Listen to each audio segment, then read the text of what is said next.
সাংবাদিক ছিল না বুবু ছবি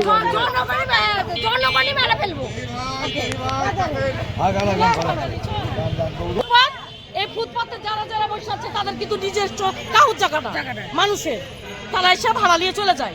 এই জায়গাটা ছিল একটা লড়তামার জায়গা, ঝাড়টার, সেই বিদ্যুৎ মেলা নাম ছেলেটার।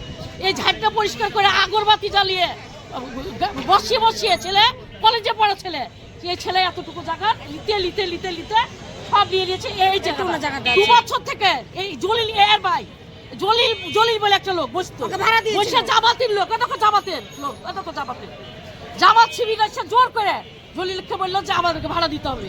বিদ্যুতের নামে একটা কেস মামলা দিয়ে দিল। মামলা দেওয়ার পরে এখন এরা ভাড়া নিয়ে খাচ্ছে।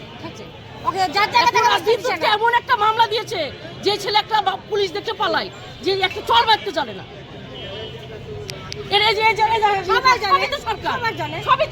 সরকার বলেছে আমার জায়গা তোমরা করে খাও, কারণ নামে লেখা আছে, কারণ তো নামে লেখা নাই, তার নাম ভাগিয়ে এখান থেকে এত দূর সব লিতে লিতে এখন আবার জিজ্ঞাসা করছি, তো বলছে এখন আর জলিলের নাই, জলিলের ভাইয়ের কাছে বেঁচে দিল। এখন যে বসে আছে দেখো, আর বসে আছে 500 টাকা চাঁদা এখন নিবে, ভাড়া নিবে 500 টাকা ভাড়া নিবে, দেখো বসে আছে ক্ষমতাতে। আমার বহিরের স্বামীকে জামাতির ক্ষমতাতে তাকে দিয়েছে চাঁদাবাজিকে।